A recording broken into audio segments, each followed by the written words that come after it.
چھٹا سوال، چھٹی غلط فہمی ہے کہ اسلام خواتین کو اپنے حقوق نہیں دیتا، اسی لیے اسے حجاب میں رکھتا ہے. اسلام ڈیگریڈز وومن، اسلام خواتین کے حقوق نہیں دیتا، اسی لیے اسے حجاب میں رکھتا ہے اور اس کے اوپر ظلم کرتا ہے. اس جواب کے پہلے ہم یہ سمجھ لیں کہ تاریخ میں ہم پڑھیں گے خواتین کے ساتھ کیا سلوک کیا گیا ہے، وہ ہم جان لیں، پھر ہم جواب پہ آئیں گے. اگر آپ بیبیلونین کی تاریخ پڑھیں گے، ہسٹری آف بیبیلونین سویلائزیشن، اس میں یہ لکھا ہے کہ جب بھی کوئی مرد قتل کرتا تھا اس کو سزا ملنے کے بدلے اس کی بیوی کو سزا ملتی تھی. اگر آپ گریک سویلائزیشن پڑھیں گے، اس میں ایک خاتون تھی جس کا نام تھا پینڈورا، ایک امیجنری وومن تھی پینڈورا، جو گریک لوگ کہتے تھے اس کے وجہ سے ساری مشکلات جو دنیا میں ہیں وہ اس خاتون کی وجہ سے ہے. ان کا ایک تصور تھا جو غلط تھا. اور اس گریک سیولائزیشن میں خاتون کی عزت ہی نہیں تھی، ویشیا پنا کافی کامن تھا، عام تھا.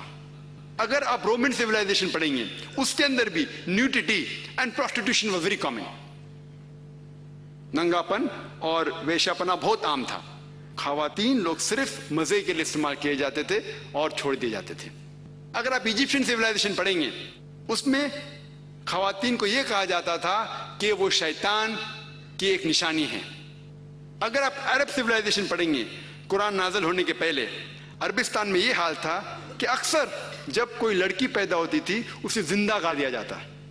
الحمدللہ ثم الحمدللہ قرآن نازل ہونے کے بعد یہ جو غلط کام بند ہو گیا. افسوس کی بات ہے کہ اپنے ہندوستان میں اب تک ہے.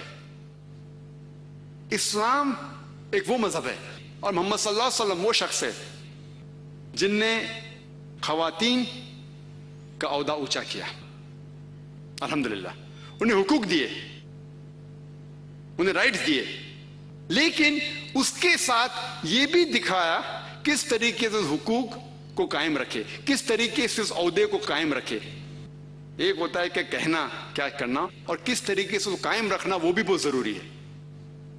تو اسلام نے یہ بتایا کہ جب الحمدللہ خواتین کو اٹھایا گیا ہے اور کلی طور پہ عام طور پہ مرد اور عورت اسلام میں برابر ہیں.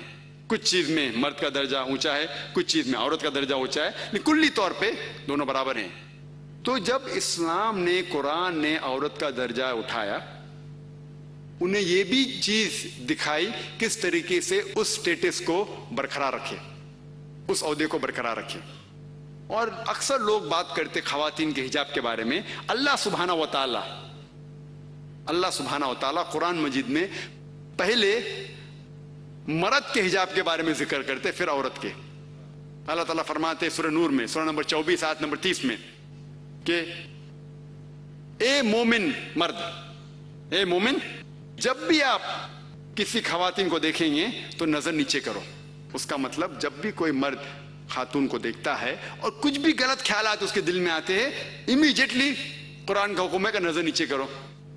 ایک وقت ایک مسلمان ایک لڑکی کو گھور کے دیکھ رہا تھا، تو میں نے اس سے کہا بھائی صاحب آپ کیا کہہ رہے ہیں، یہ حرام ہے. تو اس نے کہا کہ ہمارے محمد صلی اللہ علیہ وسلم نے کہا کہ پہلی نظر معاف ہے، دوسری حرام ہے. میں نے اب تک آدھی نظر بھی پوری نہیں کیا. تو محمد صلی اللہ علیہ وسلم حدیث میں فرماتے ہیں کہ پہلی نظر معاف ہے، دوسری حرام ہے. اس کے مطلب یہ نہیں کہ اب 10 منٹ تک کے لڑکی کو گھورتے رہو بنا پل کے جھپکائے اور کہیں گے کہ نظر پوری نہیں ہے. محمد صلی اللہ علیہ وسلم کہنا یہ تھا کہ اگر آپ انجانے میں کوئی خاتون کو دیکھ لیتے ہیں، لڑکی کو دیکھ لیتے ہیں، تو جان بوجھ کے اس کے طرف پھر سے مت دیکھو. اس کے خوبصورتی کو دیکھنے کے لیے جان بوجھ کے واپس سے مت دیکھو. دوسری آیت قرآن مجید کے اللہ تعالیٰ فرماتے سورہ نور میں، سورہ نمبر 24 آیت نمبر 31 میں کہ اے مومن عورتیں، اے مومنہ، آپ جب بھی کوئی مرد کو دیکھے تو اپنے نظر نیچے کرو اور اپنے سر کے اوپر جو کپڑا ہے یا دوپٹہ ہے اسے اپنی چھاتی کے اوپر ڈھانک لو، اور اپنی زینت کسی کو بھی مت دکھاؤ، صرف اپنے شوہر، اپنے بیٹے، اپنے والد، اور ایک بڑی فرشت ہے جو محرم جس سے شادی نہیں کر سکتے دیا گیا ہے. عام طور پہ हिजाब के लिए 6 फराइज है, 6 नुक्ते हैं, 6 पॉइंट्स है। नंबर 1, एक्सटेंट औरा, जो मर्द के लिए है कम से कम नाक से लेके घुटने तक, और खवातीन के लिए पूरा जिस्म ढका रहना चाहिए। सिर्फ जो दिख सकता है वो चेहरा और हाथ। कुछ उलमा कहते हैं ये भी ढका होना चाहिए। बाकी 5 बातें खवातीन और मर्द के लिए यकसा है। दूसरा पॉइंट, जो कपड़े वो पहन रहे हैं वो इतने पतले नहीं होना चाहिए ताकि कोई उसके आर पार दिख सके। तीसरा पॉइंट, ऐसे कपड़े, चुस्त कपड़े नहीं होना चाहिए जिससे जिस्म का ढांचा दिख सके।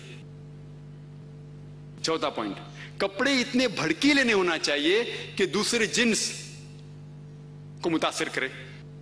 पांचवा पॉइंट, कपड़े गैर जिन्स के, औरत मर्द के कपड़े ना पहने और मर्द औरत के कपड़े ना पहने। और छठा, कि कोई गैर मुस्लिम के कपड़े ना पहने जो उसकी निशानी है। ये 6 पॉइंट है हिजाब के, 6 नुक्ते हैं, 6 फराइज है हिजाब के। और अल्लाह सुब्हानहू व तआला फरमाते सूरह अहज़ाब में, सूरह नंबर 33 आयत नंबर 59 में, या नबी कह दो अपने बेटियों से, अपने बीवियों से और मोमिना से, मोमिन खवातीन से, कि जब भी वो बाहर जाए तो जिलबाब पहने, अपने आप पे ओढ़ ले जिलबाब, ताकि लोग उन्हें पहचान सके और उन्हें परेशान न करे। People will not molest them, क्या लोग उन्हें पहचाने और उनकी इज्जत से न खेले। मिसाल के तौर पे अगर दिल्ली में, दिल्ली के सड़क पे मिसाल के तौर पे 2 जुड़वा बहन जो बहुत खूबसूरत है, हूबहू खूबसूरत है, बहुत खूबसूरत है, 2 जुड़वा बहन चल रहे हैं दिल्ली के सड़क पे। एक जुड़वा बहन पहनी हुए इस्लामिक लिबास, पूरा जिस्म ढका हुआ है, सिर्फ चेहरा और हाथ दिख रहा है। और दूसरी बहन पहनी हुई मगरबी लिबास, मिनी स्कर्ट्स या शॉर्ट, मगरबी लिबास तो मिनी स्कर्ट्स या शॉर्ट्स, जो तन को कम ढक रहा है और दिखा रहा है ज्यादा। और दोनों जुड़वा बहन अगर दिल्ली के सड़क, कनॉट प्लेस, अगर वहां चल रहे हैं और सड़क के कोने पे, किनारे पे एक लफंगा ठहरा हुआ है लड़की को छेड़ने के लिए, मेरा यह सवाल है कि वो लफंगा किसको छेड़ेगा? वो बहन को जो इस्लामिक लिबास पहनी हुई है, हिजाब पहनी हुई, क्या वो बहन जो मगरिबी लिबास पहनी हुई है किसको छेड़ेगा? जो मगरिबी लिबास पहना हुआ है। कुरान सही कहता है कि हिजाब खवातीन को महफूज रखता है और इज्जत बरकरार रखता है। और इसके बाद इस्लामी शरीयत ये कहती है कि अगर कोई आदमी किसी औरत का बलात्कार करता है, जबर ज़िना करता है, तो उसके लिए सजाए मौत, डेथ पेनल्टी। बहुत से गैर मुस्लिम कहेंगे सजाए मौत, आज की तारीख में 21वीं सदी में सजाए मौत, कितना बेदर्द दीन है ये इस्लाम, कितना नागवार दीन है। लेकिन मैं सवाल पूछा हूं हजारों गैर मुस्लिम से, अब भी पूछ रहा हूं कि मिसाल के तौर पे खुदा ना करे कोई आपकी मां या आपकी बहन का बलात्कार करता है और वो बलात्कार करने वाले को आपके सामने लाया जाता है और आपको जज बनाया जाता है, आप क्या सजा उसे देंगे?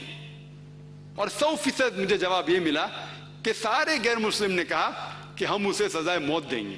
कुछ गैर मुस्लिम ने यह भी कहा कि हम उसे तड़पा तड़पा के मारेंगे। तो जब आपकी कोई वालदा या आपकी बहन का बलात्कार करता है, आपको उससे सजाए मौत देने का है, दूसरी किसी बहन का बलात्कार करता है, आपके सजाए मौत गलत है। ये डबल स्टैंडर्ड्स क्यों? जो लॉ होता है ये क्यों होना चाहिए?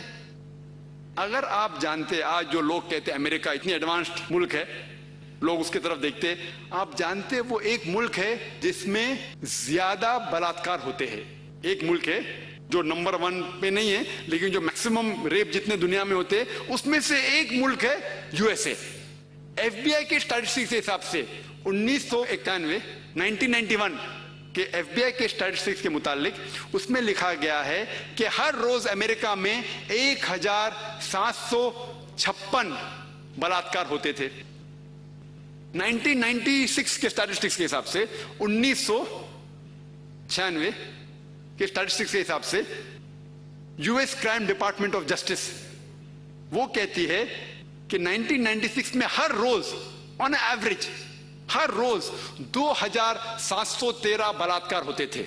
91 में 1756, 96 में 2713। अमेरिकन लोग और जरा ज्यादा बोल्ड हो गए और हिम्मत वाले हो गए। हर रोज 2713, यानी हर 32 सेकंड में एक बलात्कार होता है अमेरिका में आज की तारीख में। हम इस ऑडिटोरियम में लगभग 2 घंटे से हैं। 2 घंटे से, जब से हम इस ऑडिटोरियम में हैं, 200 बलात्कार अमेरिका में हो भी चुके होंगे। मैं आपको यह पूछना चाहता हूं, अगर हम इस्लामिक शरीयत लागू करें अमेरिका में कि कोई भी मर्द कोई खवातीन को देखे और कोई भी गलत तस्वुर उसके दिमाग में आया, उसे अपनी नजर नीचे करना चाहिए। उसके बाद खवातीन सारा जिस्म ढके, सिर्फ चेहरा और हाथ छोड़ के। उसके बाद अगर कोई मर्द बलात्कार करता है, सजाए मौत। मैं ये पूछना चाहता हूं कि अमेरिका में बलात्कार की फीसद बढ़ेंगी, वही रहेंगी या घटेंगी? घटेंगी। आप इस्लामी शरिया लागू करो और इमीडिएटली आपको रिजल्ट्स मिलेंगे। और जो एक्स होम मिनिस्टर थे एल.के. अडवाणी, अभी नहीं है, इस देश के होम मिनिस्टर थे, उनने तजवीज की थी, उनने कहा था गवर्नमेंट से कि बलात्कार करने वाले को डेथ पेनल्टी मिलनी चाहिए। और मैं अल्हम्दुलिल्लाह उन्हें कांग्रेचुलेट किया। एल.के. अडवाणी जो होम मिनिस्टर थे, अभी नहीं है, उनने कहा था चंद साल पहले कि बलात्कार करने वालों को सजाए मौत होना चाहिए। और मैं उनकी इस बात पे सहमत हूं। बाकी बात से शायद सहमत नहीं हूं, बट इस बात पे तो सहमत हूं। और इंशाअल्लाह जो अगले होम मिनिस्टर आएंगे वो ये कहेंगे कि खवातीन को हिजाब भी पहनना पड़ेगा इंशाअल्लाह।